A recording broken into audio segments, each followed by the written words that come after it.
할렐루야. 오늘 본문은 솔로몬의 잠언입니다. 솔로몬의 잠언 3천인데 오늘 본문은 특히 우리 잠언서 가운데 31장에 있는 부분이고, 이 잠언은 르무엘의 어머님이 아들 르무엘을 교육 훈련했던 내용이 담겨져 있습니다. 이 잠언서는 히스기야 시대에 편집된 것으로 알려져 있는데, 그러니까 BC 728년에서부터 700년 사이에 편집되어져 있는 하나님의 말씀입니다. 잠언이라는 히브리어 말은 마살이라는 말인데, 이 말의 뜻은 노랫말, 속담, 경구, 그런 뜻이 있습니다. 또 호크마라 하는데 삶의 지혜, 인생의 지혜, 생활의 지혜라는 뜻도 그 속에 포함이 되어 있습니다. 르무엘이라는 아들의 이름 자체는 하나님에게 속한 자, 하나님에게 바쳐진 자, 하나님께 드려진 자, 하나님을 위하여 살아야 될 자, 성별된 자, 구별된 자라는 뜻이 있는 이름이고, 따라서 르무엘이라는 이름이 가지고 있는 의미는 너는 내 마음대로 살면 안 된다, 너는 하나님을 위하여 살라라는 의미가 담긴 나실인이라는 뜻이기도 합니다. 어머님께서 아들 르무엘을 키우면서 틈이 나면은 너는 내 아들이다, 너는 내 태에서 태어난 아들이다, 너는 내가 기도해서 응답으로 낳은 아들이다 하고 르무엘을 불렀던 것입니다. 그래서 서원대로 태어난 이 르무엘, 곧 기도하여 응답받고 태어난 아이, 너는 이 세상을 살 때에 함부로 살아서는 안 된다. 이 세상에 사는 사람들은 어리석은 사람 많고 거만한 사람 많고 미련한 사람이 많단다. 어리석은 사람은 어리석은 것을 좋아하고, 거만한 사람은 거만한 것을 기뻐하고, 미련한 사람은 지혜를 미워하며 산다. 그러므로 너는 어리석은 사람들 틈에서, 거만하기 짝이 없는 사람들 틈에서, 미련하기 끝이 없는 사람들 틈에서 너는 그들처럼 살면 안 된다. 너는 그들에게서 돌이키라. 그리고 하나님의 영으로 충만함을 받으라. 하나님의 말씀을 믿고 살아야 한다라는 어머님의 당부의 뜻이 이 가르침 속에 들어있는 것입니다. 성경에 보면 사랑하는 아들, 딸들을 다음 세대의 주역으로 잘 양육한 훌륭한 부모님들이 계십니다. 그 가운데 아므람이라는 아버지가 있는데, 그 아므람이 누구인가 하면 모세의 아버지입니다. 아버지 아므라함은 요게벳과 함께 생명을 걸고 왕명을 어기고 아들을 숨겨서 양육하여 키웁니다. 나일강 갈대숲에서 공주에게 발견된 후 왕궁에서 키우밀 때에도 어머니 요게벳은 틈만 나면 너는 애굽 사람이 아니란다, 너는 하나님의 사람이란다, 너는 하나님의 부름을 받은 사람이다, 너는 하나님의 택함 받은 족속이다, 너는 선민 이스라엘이다 하고, 아이가 철이 들 때마다 그 아이에게 하나님의 백성으로서의 자의식을 갖도록 가르쳤습니다. 그래서 아버지 아므람, 어머니 요게벳의 양육 훈련을 통하여 내가 하나님의 선밀인 것을 깨닫고 하나님의 백성들을 위하여 일어나려고 애를 썼던 이가 모세였던 것입니다. 그런가 하면 엘가나 엘가나라는 사람은 한나라는 아내와 함께 행복한 가정생활을 했지만 그에게 아이가 없었습니다. 한나는 아이를 달라고 하나님께 매달려 간절히 기도했더니 하나님께서 아들을 주셨는데 그 아이의 이름이 사무엘입니다. 엘가나와 한나는 이 아이를 기도하여 응답받은 이 아이를 서원대로 키우려고 애를 썼습니다.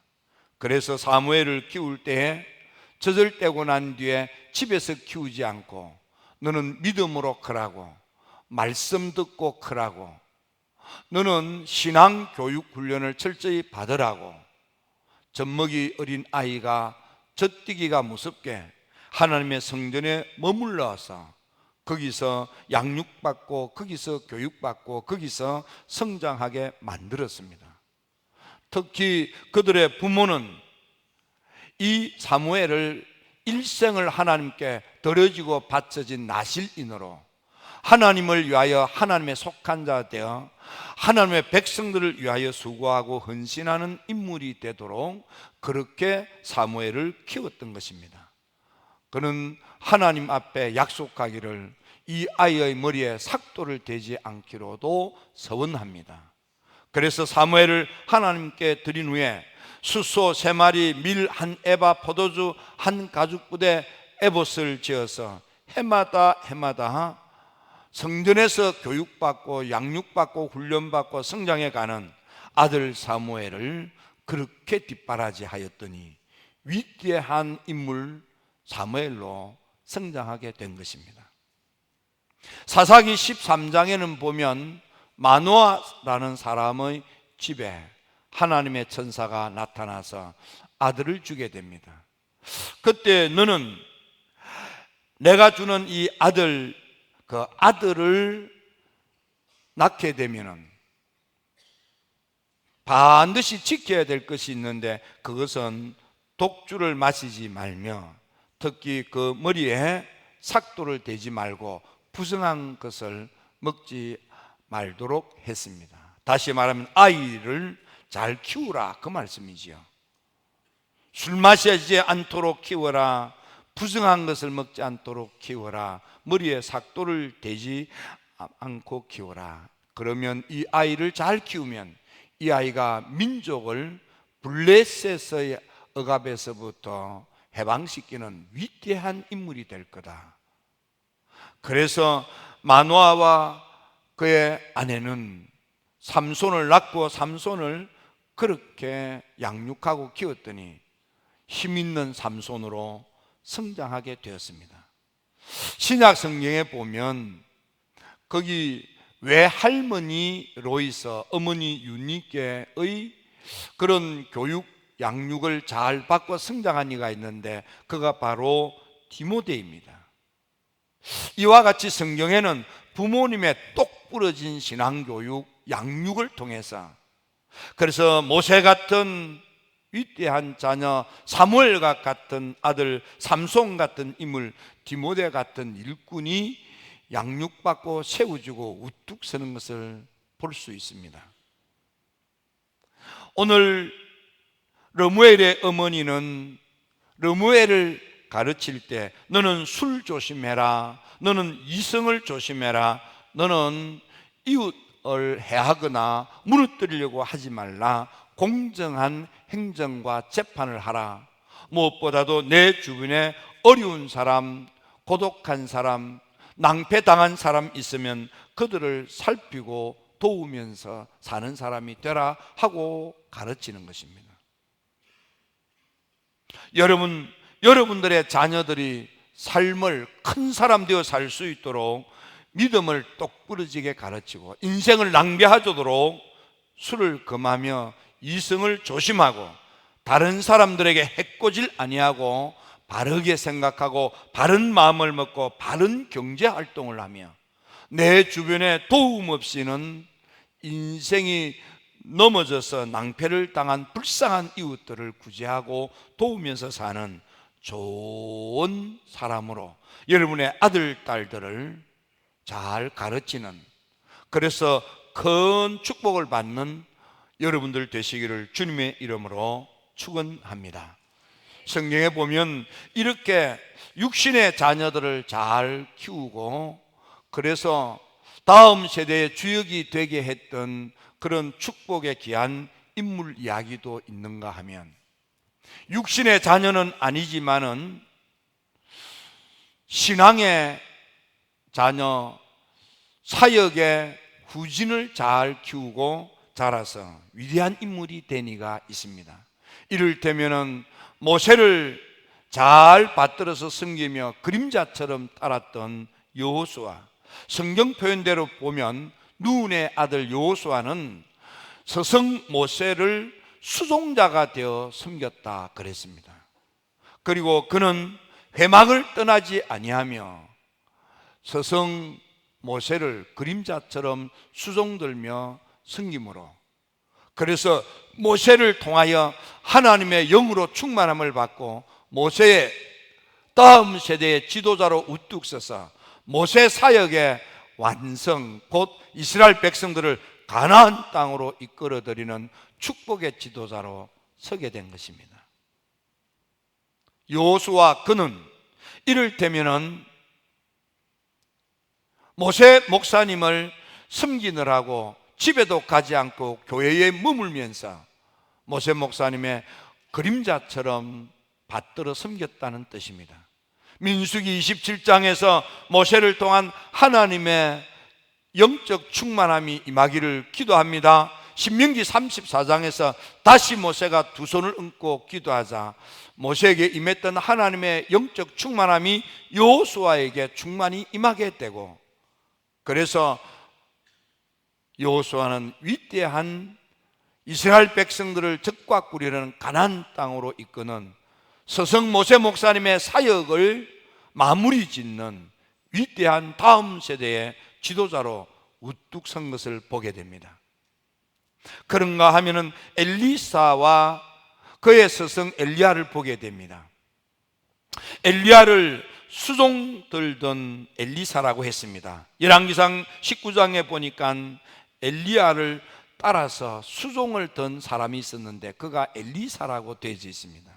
엘리사도 여호수아처럼 스승 엘리야의 부름을 받고 그림자처럼 따르며 엘리야를 뒷바라지하면서 섬겼더니, 엘리야가 하나님의 부름을 받고 승천할 때 엘리야에게 있던 영의 갑절의 영적 충만함을 엘리사가 받고 실제로 그는 스승 엘리야보다 갑절이나 더 많은 사역을 했던 사람이 엘리사입니다. 그에게는 독립할 수 있는 기회가 많았습니다. 스승 엘리야가 길갈에서, 베델에서, 여리고에서, 요단에서 독립하도록 기회를 주었건만 엘리사는 스승의 사역이 나의 사역이며 스승의 성공이 나의 성공입니다 라는 생각으로 스승 엘리야의 사역이 성공적으로 마무리 짓도록 끝까지 섬기며 뒷바라지합니다. 그래서 스승 엘리야의 사역이 하나님의 부름을 받고 마칠 때까지 수종자 되어 잘 섬겼더니 하나님께서 이렇게 그림자처럼 섬겼던 엘리야에게 임했던 그 놀라운 영적 충만함을 엘리사에게는 갑절로 주어서 위대한 지도자가 될 수 있도록 하나님께서 그렇게 복을 내려 주신 것입니다.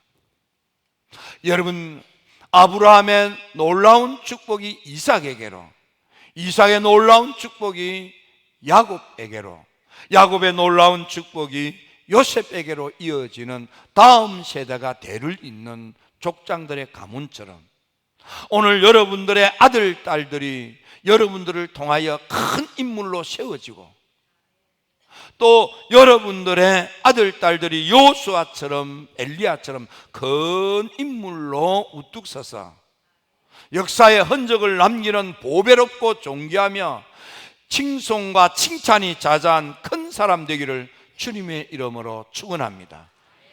다음 세대를 잘 양육하지 못하여 안타까운 모습을 보인 일들도 많이 있습니다. 여러분, 위대한 사람 사무엘, 그는 그의 자녀들을 훌륭한 다음 세대로 가르치지 못했습니다. 사무엘은 위대했지만 그의 아들들은 예배 신학이 없었습니다. 신앙이 없었습니다. 경건하지 못했습니다. 예배 정신이 없습니다. 함부로 삽니다. 윤리와 도덕도 망가졌습니다. 그들은 대를 이어서 위대한 지도자가 될 수 있는 것이 다 보장이 되어 있음에도 불구하고 그걸 잃어버리고 말았습니다. 축복의 기회를 되물림하지 못하고 낭패를 당하고 말았던 것입니다. 사울도 하나님의 부름을 받고 영의 충만함을 받고 이스라엘의 초대 임금이 되었지만 그는 자기 관리 잘못하고 자녀 양육 잘못했습니다. 자기 인생도 망치고 양육하지 못하여 자기의 자녀들도 망치고 말았습니다. 축복을 되물림할 수 있는 기회를 잃어버린 것입니다. 엘리사, 그도 그를 따르던 게하시가 있었습니다. 아니, 게하시도 스승 엘리사처럼 그렇게 축복을 받을 수 있는 기회가 주어졌습니다. 하지만 똑 부러진 교육 양육을 받지 못했더니 게하시는 문둥병 집안이 되고 저주받은 집안이 되고 말았습니다. 기회를 놓친 것입니다. 선택은 여러분들이 하는 것입니다. 다음 세대, 오늘 주님을 찬양하고 찬미했던 우리의 아이들을 보십시오. 저들이 얼마나 우리가 기가 멍멍할 정도로 하나님을 찬양하는 찬미가 함성이 되어 우리의 가슴을 울렁거리게 합니까? 여러분, 저들이 장차 이 나라 이 민족의 우뚝성 딜리버런스가 되고 이 땅의 모든 사람들을 행복하게 만들어주는 큰 지도자가 되게 합시다. 여러분의 아들, 딸들이 대통령도 되고 국회의원도 되고, 아니 욕먹는 대통령 말고 존경받는 대통령, 존경받는 기업인들, 자기 배만 채우는 돈만 벌려고 하는 기업인이 아니고 국민들의 삶의 질을 향상하고 이 땅의 모든 백성들을 행복하게 만들기 위한 기업 활동을 하는 그런 존경받는 기업인들, 분야마다 박수를 받고 본받아야 될 귀감이 될 만한 그런 인물들로 여러분의 아들, 딸들이 우뚝우뚝 세워지도록, 여러분 러무엘의 어머니가 아들 러무엘을 놓고 너는 내 아들이다, 내 태에서 태어난 아들이다, 너는 기도해서 낳은 아들이다, 그러므로 너는 함부로 살면 안 된다, 술 조심해라, 여자 조심해라, 이웃 애를 해코지하지 말라, 바르게 생각하고 공정하게 행정하고 재판을 하라, 어려운 사람 보면 그냥 쳐다보지 말고 도와주는 사람이 되라고 삶의 자세를 가르칩니다. 무엇보다도 너는 돌이켜서 하나님의 영에 충만한 은혜를 받고 하나님의 말씀을 주목하며 하나님의 말씀을 귀 기울여 듣고 살라는 이 당부를 그는 들었던 것입니다. 여러분, 오늘 이 시대는 사람이 없어서 사람이 귀한 시대가 아닙니다. 하나님께 붙들려서 세움받고 보혈롭고 존귀하며 명성과 칭찬받을 수 있는 제대로 된 사람이 부족한 것입니다. 여러분들은 여러분의 아들, 딸들을 똑 부러지게 가르치십시오. 믿음 똑 부러지게 가르치십시오. 삶을 똑 부러지게 살도록 그렇게 양육하시고 그렇게 가르치고 그렇게 세우십시오. 그렇게 살게 하십시오. 그래야 큰 사람, 큰 인물이 되는 것입니다.